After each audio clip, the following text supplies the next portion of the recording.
For many years, a terrifying war went on. On one side were those humans who were blessed by the god of light, and on the other side were the devotees of darkness, demons. After millions of battles, a few chosen heroes succeeded in reaching the final destination, till the gates of the demon lord's fortress. With every step, they had lost some of their companions. As soon as they reach near the throne room, a female demon charges at them. Theron immediately steps forward and says to Kyle, "You go ahead, I'll handle her." Kyle agrees to him, but from the heart he knows this is Theron's final battle. As soon as he steps into the throne room, without any warning, black spheres start raining on Kyle from the sky. He blocks some, but escaping every one of them was impossible. Just then, Urza comes in between, putting her life on the line and saves Kyle. Those spheres completely consume her. Even her final scream disappears in the air. After Urza is gone, a masked demon appears, the real villain. Now, he's ready to finish Kyle. Blinded by rage, Kyle charges at him without thinking, but that demon again casts an elimination spell. A spell that, if it touches, only destruction remains. Kyle barely survives by hiding behind a pillar. Seeing the effect of that spell from so close, his courage starts to shake. At that moment, he realizes if he can't get close, then winning is impossible. Then a dangerous thought comes to his mind. In his sword, there is a magic gem. All the energy is sealed in it. If he unleashes the full power, he can defeat the demon. But for that, he might have to lose his life. But there was no other way. Gathering all his strength, he unleashes the sword. With a blast, he breaks through the demon lord's defense, and finally, with one strike, pierces his chest. The demon lord turns to ash. But with that strike, Kyle's sword breaks too, and he himself falls under a heavy injury. The world was saved, but everything was lost. The ones he wanted to save, all were gone. Friends, family, home, nothing was left. Despite achieving victory, only emptiness remained in the heart. After a while, Kyle falls unconscious, thinking deep inside that now nothing is left in life. But then the demon lord's magic gem suddenly appears again, and it starts glowing brightly. Now that the demon was dead, there was no one to stop that gem. If it fully overloads, then the entire world will be wiped out. Kyle, without caring about his life, crawls toward it. As soon as his hand touches the gem, a storm of light surrounds him. A few hours later, Kyle opens his eyes.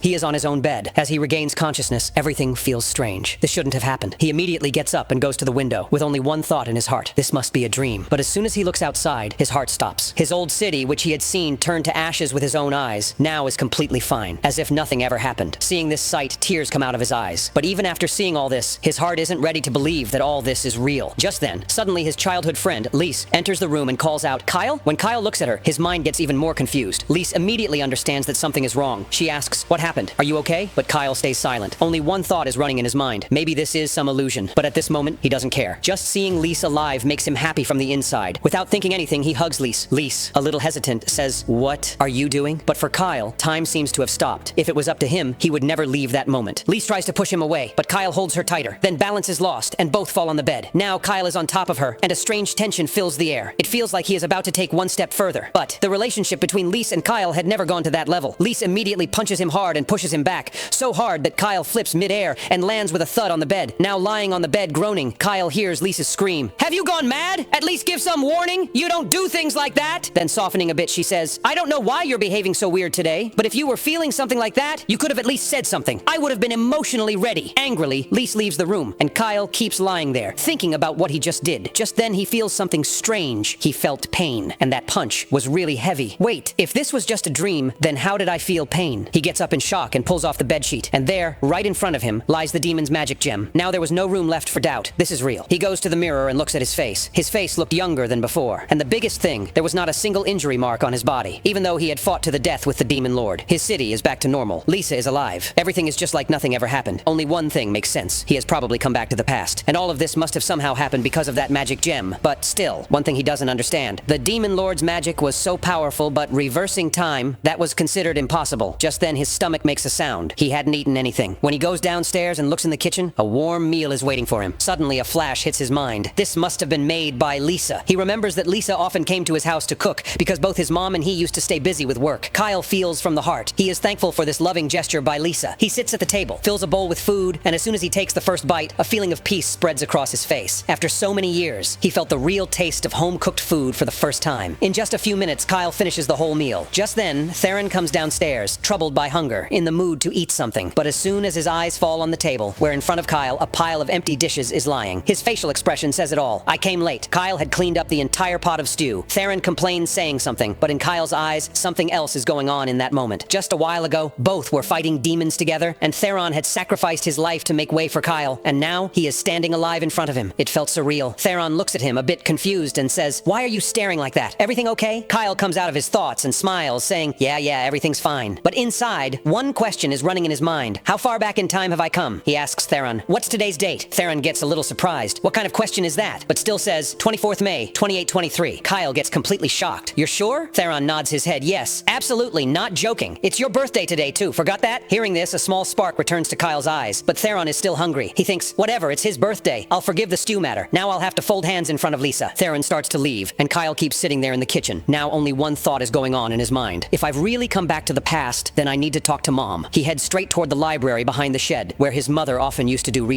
As soon as he goes downstairs and his eyes fall on his mother, he feels a kind of peace. But in the corner of his heart, the memory of that future still haunts him. The death of that very mother, at the hands of demons. His mother gets surprised seeing him. You in the library at this time? Is everything okay? Kyle smiles and says, Mom, it's morning. You got lost in your books again. She apologizes. I didn't keep track of time. But Kyle cuts her off and says, actually, I came to ask something about magic. Because his mother was a rare archmage, famous across the whole nation. And if anyone could know the answer, it was her. She says, ask, Kyle asks directly. Does any such spell exist that can send someone to the past? Hearing his question, his mother becomes a bit serious. It does exist, she says. Kyle's face changes instantly. He had never heard anyone talk about time magic. She explains, yes, time magic is real, but people know very little about it. It's theory, but using it, almost impossible. Kyle asks, why? There's a simple reason, she says. This magic demands so much mana that no mage in the world, no matter how powerful, can properly cast it. Even if someone uses all their life's magic, they might only go back a second. Forget about going back years. Then Kyle pauses a little and asks, and what if someone uses a powerful magic item? Can it send someone years back? After thinking a bit, Kyle's mother says, if some magic item could store that much energy and channel it, then yes, theoretically time travel could be possible. But immediately she gives a heavy sigh. But collecting that much energy would take thousands of years. Practically, it's almost impossible. Hearing this, Kyle asks another question. And what if someone uses a forbidden rite? Hearing that, his mother's face suddenly becomes serious, almost terrified. How do you know that name? Her tone turns cold. Kyle quickly covers up. Just read it in an old book. Don't know the exact details? His mother calms down a bit, but the tension on her face is still clear. She says, it's good that you're limited to just reading. Forbidden rite is a spell that should never be used at any cost. That spell takes your life energy and converts it into magic. Staying alive becomes difficult, and even the result isn't guaranteed. And then she adds, but even then, if some crazy person uses that spell, even then, casting a complex spell like time magic properly is almost impossible. Is there any way to know how much magic it would need? Kyle asks. Her answer becomes cold. At least the life force of half the continent's humanoid population. Can anyone really be that shameless? And anyway, according to her, no catalyst has ever been made in this world that can handle so much magic energy. Then she pauses and thinks, if some artifact like that existed, then maybe there would be something written about it. She walks to the shelf, takes out an old book, and flipping pages, stops at a particular section. Look at this, she says, and shows Kyle the page. That passage talks about the heart of the divine dragon, a legendary gem about which it is said that the ancient Zarl's kingdom ran for thousands of years on its power. But as soon as that gem's energy ran out, that kingdom collapsed too. His mother believes that if any artifact could be used for time travel, then maybe it was this. But it's been missing for 1,000 years, and it's possible that it has fallen into the hands of the demons. Just then, a lightning-like clarity strikes Kyle's mind. The gem that the demon lord had, that is the divine dragon's heart. Suddenly, he realizes he has time, a chance, and maybe even a mission, which is connected to both the past and the future. His mother at that moment feels a slight emotional moment. It's been so long since we talked. I felt like you had grown distant from me. Kyle feels sorry and says, it's nothing like that, Mom. Just everything had become complicated. She smiles. Well, I'm glad you came today, but she notices you seem a bit too mature today. Just then she remembers Lisa said she'd come today and cook. Come on, let's go upstairs. Kyle hesitates a little, then confesses, Mom, I already ate everything. She's surprised for a second, but then smiles and says, no problem. It's your birthday. But remember, that was your gift. Kyle realizes how even these little moments with his mother were so important. But the biggest thing he learns is the object he has is truly the divine dragon's heart, and the masked demon who left it had embedded a time travel spell inside it. But now the biggest question is, why did that demon come to the past? Just then, Lisa comes to Kyle. As soon as Kyle sees her, he remembers what happened earlier and feels a bit guilty. Sorry, Lisa, he says. Whatever happened this morning, it was because of a nightmare. I had a really bad dream. Lisa asks curiously, so what did you see in the dream? Kyle pauses for a moment, then slowly says, in that dream, you died. Lisa's expression changes slightly, but then she understands. That's why you hugged me so tightly, right? She gives a slight smile and says, I forgive you. If that's what the dream was about, then your reaction was completely natural. That sweet little smile of hers pierces straight through Kyle's heart. He remembers only one thing, everything. He's going to lose again. Their village is right on the border of demon territory, and 3 years from now, the invasion will begin from here. This village will be the first to burn. These people will be the first to die. And Lisa, she was lost in that very fire. That same day, Kyle had sworn to take revenge, but now she's alive, happy, right in front of him. The smile vanishes from Kyle's face. Lisa notices. What happened? Are you okay? But Kyle's mind was now somewhere else entirely. He knows if he stays silent again, if he doesn't act in time, then 3 years later, everything will repeat itself. And except for him, no one knows what's going to happen. But not this time. This time, he's ready to do whatever it takes. He will change the future. He will save everyone, and he will keep alive all those people for whom he once fought a war.